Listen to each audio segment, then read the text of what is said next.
voz de muitos anjos vai se ouvir no céu, vai se ouvir no céu, anunciando a volta do Senhor. Anunciando a volta do Senhor. Na terra o silêncio, na terra o silêncio, o estarrecer dos povos, a surpresa que ninguém acreditou. Das mãos ensanguentadas muitos vão lembrar, das mãos ensanguentadas muitos vão lembrar. Os escarnecedores vão se lamentar, os escarnecedores vão se lamentar. Naquele dia a glória, naquele dia a glória, com 1000 brados de vitória, com 1000 brados de vitória. Todo verdadeiro cristão, todo verdadeiro cristão vai cantar.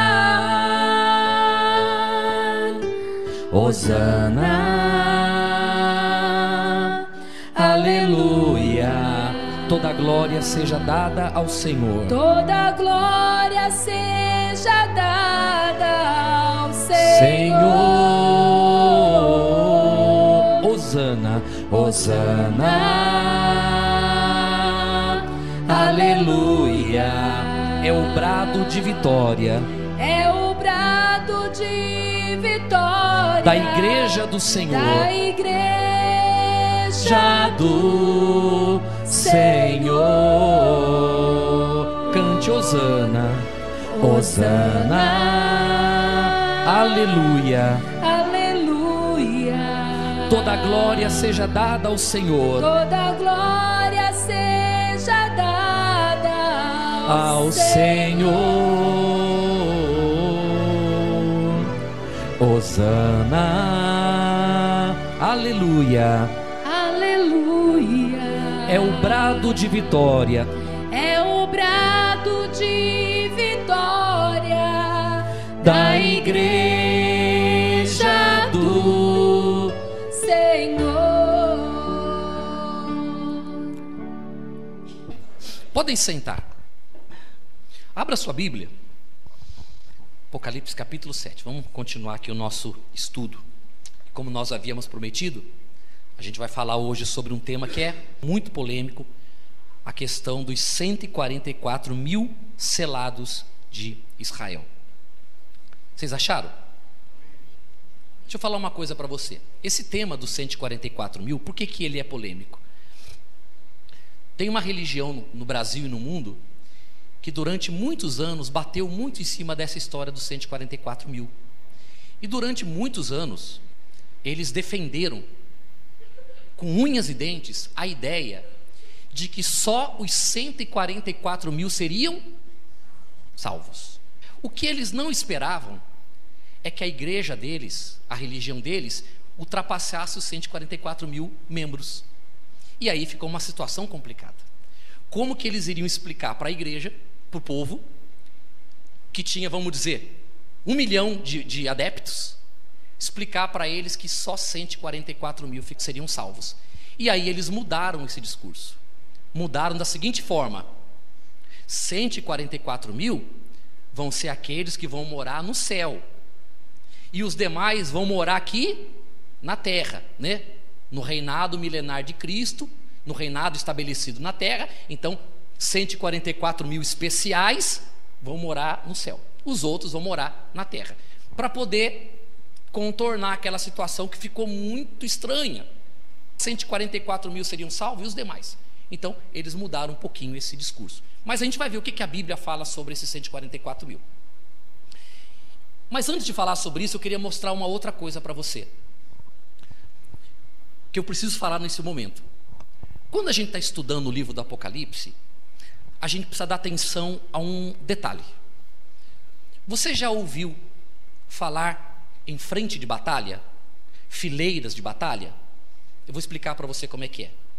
Quando um exército, naquelas cruzadas antigas, né, naquelas guerras épicas, eles se formavam para a batalha, como que era essa formação? Vinha um cavaleiro na frente, que normalmente era o general ou o rei. E ele tinha do lado dele um homem segurando um estandarte, uma bandeira representando o seu país ou o seu reino. Logo atrás dele vinha uma fileira de batalha.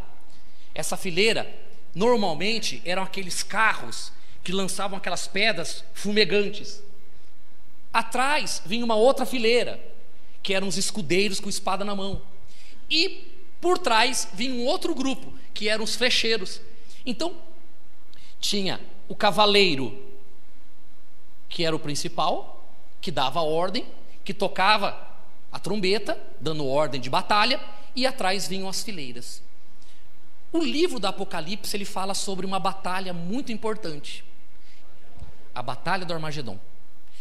O apóstolo João, quando ele tem a visão, ou as visões, ele não tem uma visão, a visão dele não é cronológica.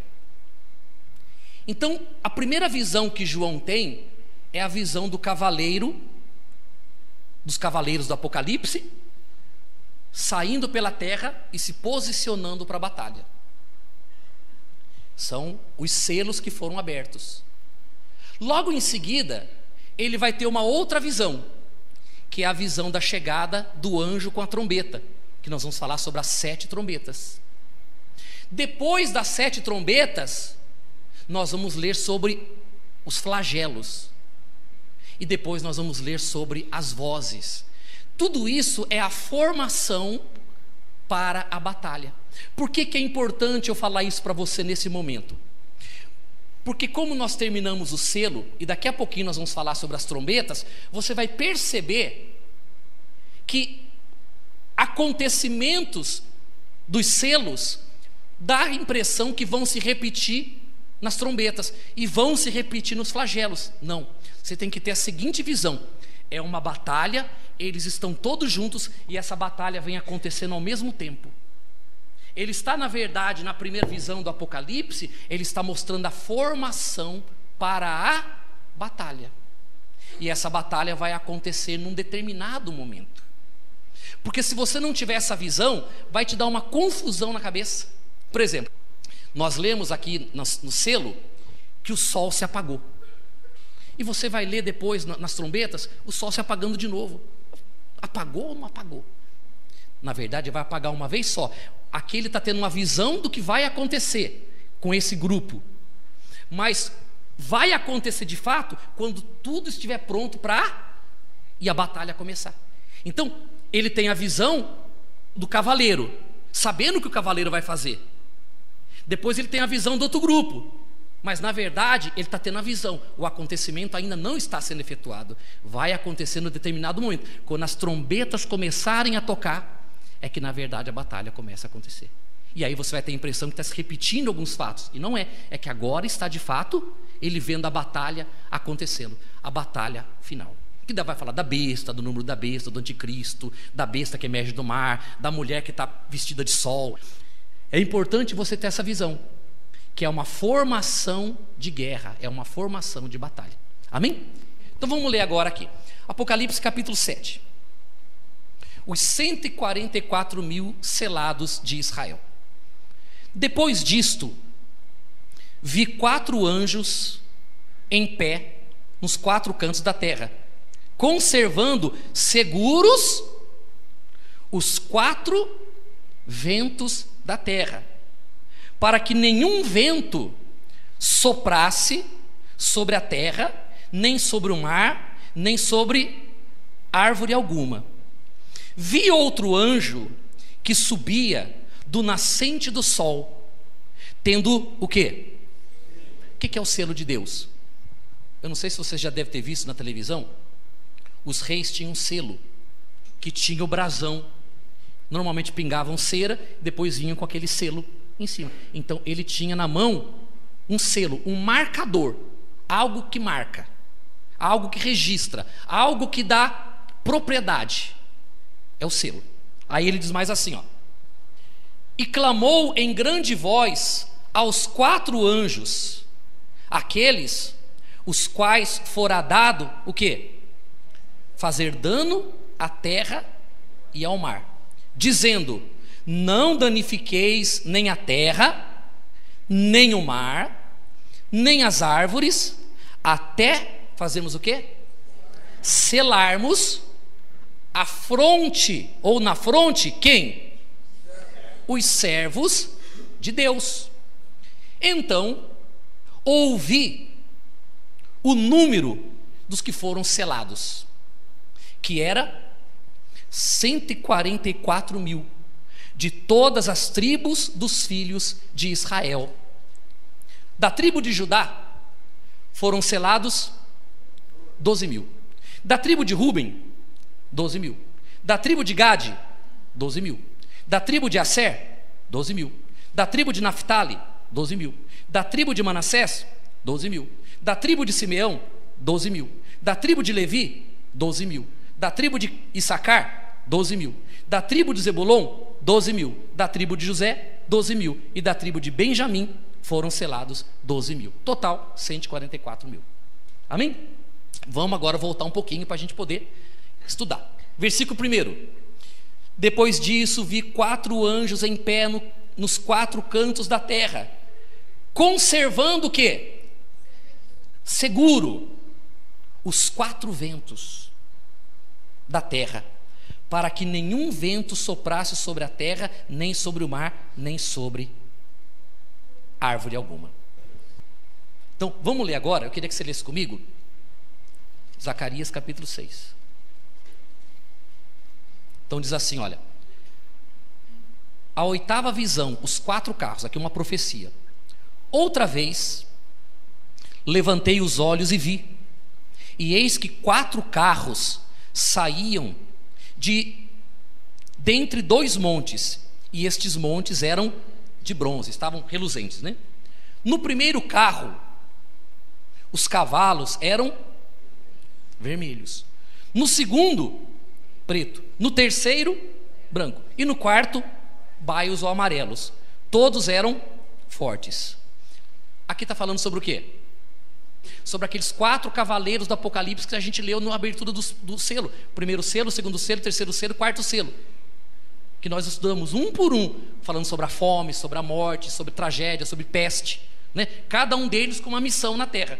E aqui o profeta fala sobre ele. E diz assim, olha, no versículo 4: então perguntei ao anjo que falava comigo: que é isso, meu senhor? Respondeu-me o anjo: são os 4 ventos do céu, que saem de onde estavam perante o Senhor de toda a terra. O carro em que estão os cavalos pretos sai para a terra do norte, os brancos após eles, e dos baios para a terra do sul. Sai assim cavalos fortes, forcejando para andar avante, para percorrer a terra. O Senhor lhe disse: ide, percorrei a terra. E percorriam a terra. E me chamou e me disse: eis que aquele que saíram para a terra do norte fazem repousar o meu espírito na terra do norte. Bom, então aqui para você entender, foi a visão que o profeta Zacarias teve. A mesma visão de quem? De João. Então quando a Bíblia fala que vieram 4 anjos e eles seguravam esses cavaleiros ou esses ventos para que eles não avançassem sobre a terra, tinha um motivo. Tinha um motivo. Até que fossem selados quem? Todos os servos, os 144 de Israel. Então, o anjo que veio do nascente do sol, ele veio e foi marcando esses servos na fronte. Uma vez que esses servos tivessem sido selados, então os anjos, como a gente vai ver depois, vai dar ordem para que esses outros anjos então venham executar a vontade de Deus. Bom, vamos avançar um pouquinho mais. Apocalipse 7, 3 e 4.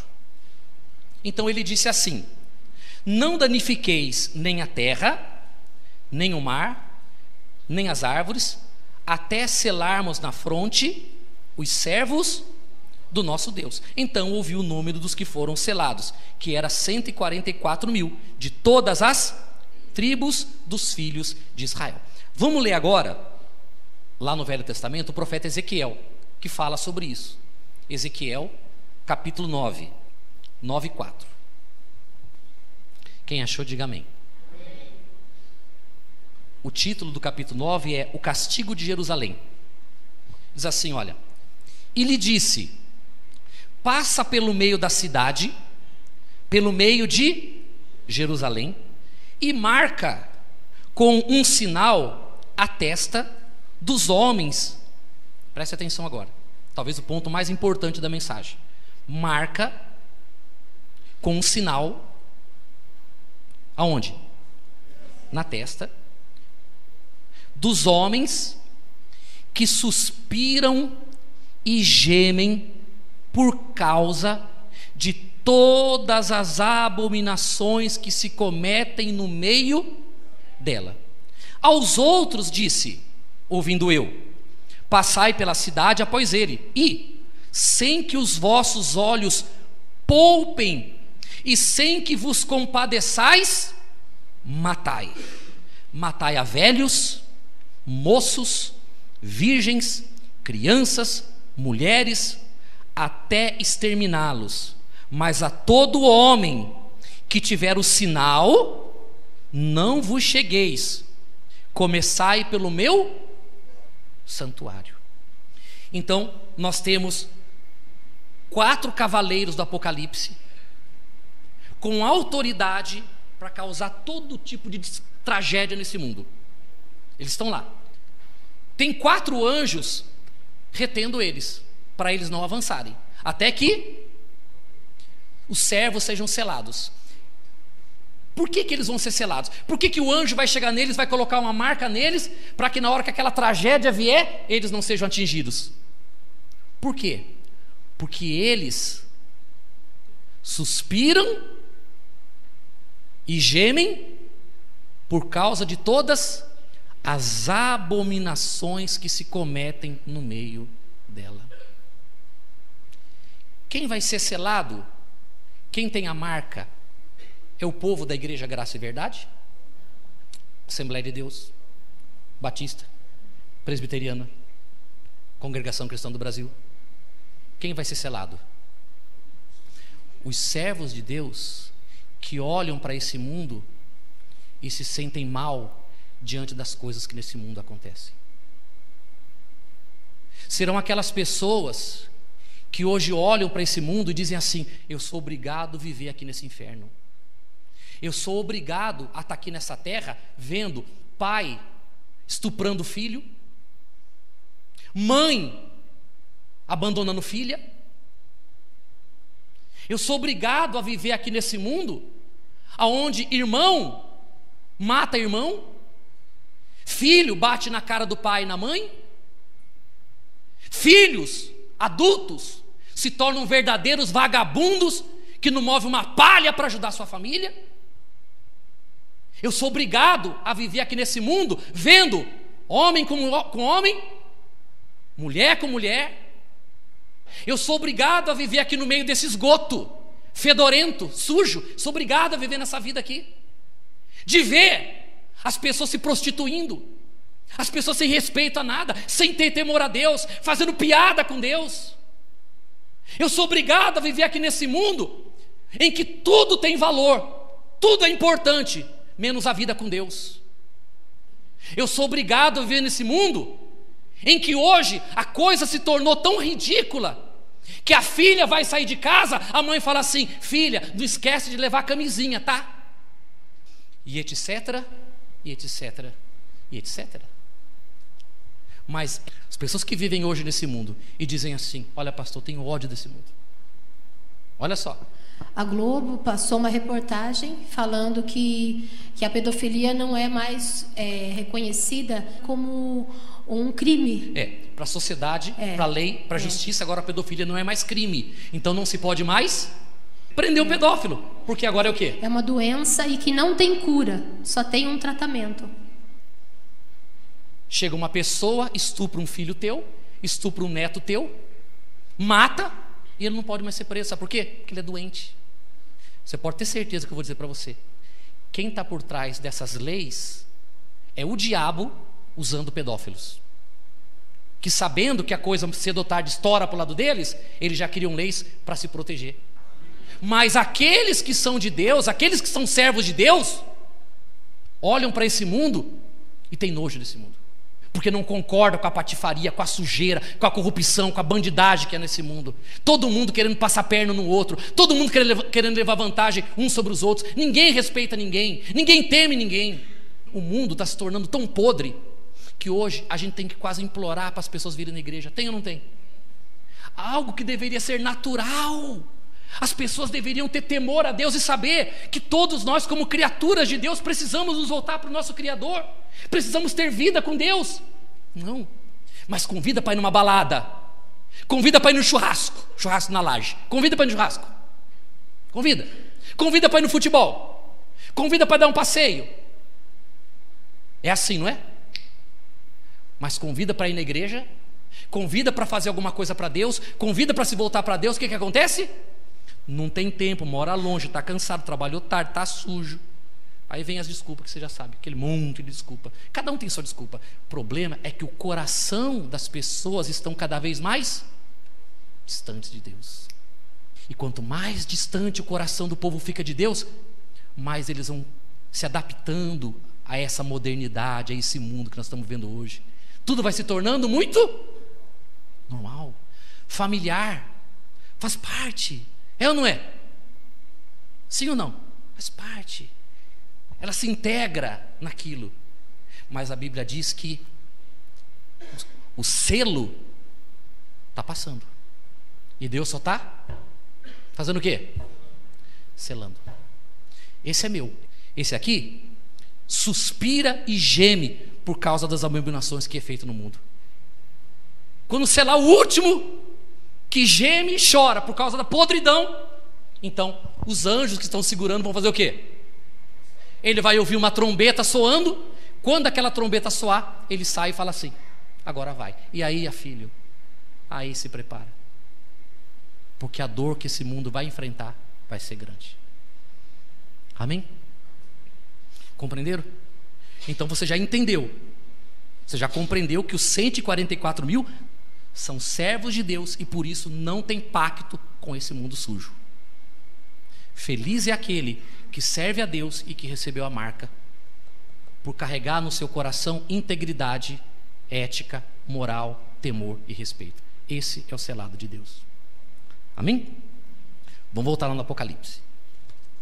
Agora do versículo 5 ao 8, que eu não vou ler, que nós já lemos, mas eu preciso fazer um comentário importante aqui.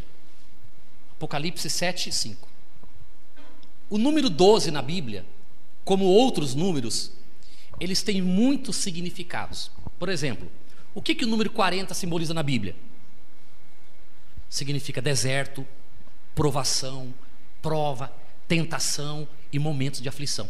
Sempre que tem uma aflição na Bíblia, o número 40 aparece, né? 40 anos, 40 dias. O número 7, perfeição. Falou de perfeição na Bíblia, o número 7 vai aparecer. Falou de imperfeição, o número 6 vai aparecer. Qual é o número da besta? 666. É a imperfeição na sua totalidade. O número 12 fala sobre servos. 12 tribos, 12 apóstolos. Então o número 12 é um número que fala a respeito de servos. Quando nós lemos aqui 12 mil da tribo tal, 12 mil da tribo tal, 12 mil da tribo tal, está falando, pessoal, que dessas pessoas, dessas tribos, desses homens, desses servos, dessa criação, desta obra de Deus, nasceram aqueles que carregam no coração hoje o temor a Deus e que olham para esse mundo e que não tem pacto com esse mundo. Amém? Então fala aqui de várias tribos. Quantos cestos de pão sobraram depois que Jesus multiplicou pão e peixe? 12 cestos. Quantas portas tem a cidade de Jerusalém? 12 portas de Jerusalém. Quantas pedras preciosas tem na coroa da vida? 12 pedras preciosas que os servos receberam como galardão. 12. Sempre está ligado aos servos, sempre está ligado àqueles que servem a Deus. O número 12. Se você é uma pessoa assim, um pouquinho mais perspicaz, mais observadora, você ao ler aqui as 12 tribos de Israel, você vai observar que tem uma coisa errada aqui. que está errado aqui nas 12 tribos? Está faltando uma tribo aqui. E tem uma tribo que está aqui que não é tribo. Qual tribo que está faltando aqui? A tribo de Dan está faltando.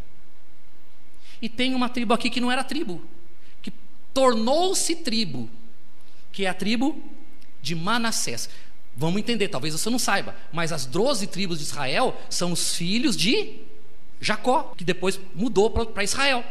Mas os 12 filhos dele deu início, foi a base de todo o povo de Israel. Manassés não. Deixa eu contar o caso de Dan, porque é importante o que eu vou te falar, tá? Não é só informação, não. Quando, depois de 40 anos caminhando pelo deserto, eles chegaram na terra prometida, chegou a hora de Josué repartir a terra. Então, repartiu terra para um, repartiu. Isso foi lançado sorte. Uma tribo chamada a tribo de Dan recebeu uma terra desse tamanhozinho. E eles não ficaram felizes com aquilo. O que eles fizeram? Próximo deles, na divisa da terra deles, morava um povo chamado de Laís. Era um povo pacífico, de gente boa. Eles pegaram 600 soldados, foram até Laís e mataram eles. E o pior, mataram, tomaram a terra e alguns sobreviventes eles colocaram como escravos. Foram até uma outra cidade que havia um sacerdote do demônio. A tribo de Dan foi lá, pegou esse homem e levou para ser sacerdote na sua tribo. E havia uma mulher na época de Sansão chamada Mica, que era uma adoradora do diabo. E ela tinha uma estátua, uma imagem do Deus dela. Eles pegaram essa estátua e também levaram para a terra de Dan. E a terra de Dan fez exatamente o que Deus tinha dito que eles não poderiam fazer. Se você ler Deuteronômio capítulo 18, o que está escrito lá? Quando entrares na terra que o Senhor teu Deus te der, não aprenderás a fazer conforme as abominações daqueles povos, não se achará entre ti quem faça passar pelo fogo seu filho e sua filha, nem agoreiro, nem feiticeiro, nem prognosticador, nem quem consulte os mortos, porque todo que faz tal coisa é a abominação ao Senhor, e por essas abominações o Senhor teu Deus os lança de diante de ti. Deuteronômio capítulo 18. Eles fizeram exatamente o que não podia fazer. Com isso eles foram rejeitados. E eles não aparecem aqui por causa dessa atitude que eles tomaram lá atrás. Em contrapartida, que agora fica importante para a gente agora, José, aquele que foi vendido como escravo, foi comprado, por Potifar e foi morar lá no Egito. Foi crescendo e se tornou governador. José casou, teve 2 filhos. O primogênito, Manassés. O segundo filho, Efraim. 2 filhos. Quando José mandou chamar a família dele, que agora a família sabia que ele era o governador, José apresentou os seus filhos para o pai. E a Bíblia diz que Jacó sentou-se e havia um ritual, não sei se ainda, mas havia um ritual em Israel que quando um avô se sentava, pegava o neto e colocava sobre a coxa, ele estava adotando aquele filho para ele. E foi o que Jacó fez. Jacó pegou Manassés e pôs no colo. E adotou Manassés. Por isso que Manassés, ele foi incluído na tribo. E ele recebeu uma tribo. E eles então passaram a fazer parte das 12 tribos de Israel. Porque Dan foi excluído. O que isso é importante para mim e para você? Manassés tinha direito à terra, porque ele não fazia parte da tribo. José sim, José tinha direito, Manassés não, porque ele não era filho de Jacó, ele era neto de Jacó. Porém, ele foi aceito como filho, porque o filho legítimo desprezou. O filho legítimo desprezou o direito, desprezou a graça. E o neto acabou recebendo de graça esse bem. Quando a Bíblia aqui está falando sobre Manassés, está falando que existe uma outra tribo no meio das tribos de Israel, que é a tribo dos gentios. É a tribo dos gentios, é a tribo dos não merecedores, mas que foram recebidos como filhos. Quem é essa tribo? Essa tribo somos nós, porque nós não fazemos parte da linhagem de Israel. Nós não viemos da tribo de Dan, de Issacar, de Zebulon, de José, nós não viemos dessa tribo, mas nós viemos dessa outra tribo aqui, a tribo de Manassés, que era aqueles que não tinham direito, mas que pela graça foram aceitos, foram recebidos. Não é isso que está escrito aqui na Bíblia? Em João capítulo 1? Evangelho de João capítulo 1, versículo 11. João 1:11. Olha o que diz aqui, falando sobre a vinda de Jesus ao mundo.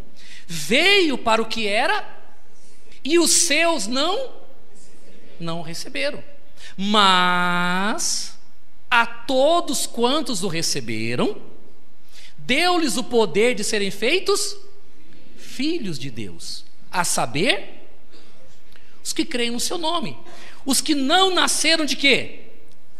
Não nasceram de Judá, não nasceram de Issacar, Zebulon, Naphtali, não nasceram de sangue e de carne, nem da vontade da carne, nem da vontade do homem, mas de Deus. E o Verbo se fez carne e habitou entre nós, cheio de graça e de verdade, e vimos a sua glória, a glória do unigênito do Pai. Bom, deu para compreender? Então nós somos filhos adotivos. Ele veio para os que eram dele, que eram os judeus, mas os judeus fizeram o quê? Desprezaram, rejeitaram. Nós, por causa disso, você se tornou filho de Deus. Hoje você faz parte das 12 tribos de Israel, dos selados, desde que você olhe para esse mundo e saiba que o nosso país não é esse aqui. Nós temos um outro país. Hoje nós fazemos parte de uma nação de Deus. Não somos legítimos, mas pela graça de Deus em Cristo nós somos aceitos. A Bíblia diz que não há mais diferença entre judeu e gentil, porque todos nós somos unidos pela cruz de Cristo.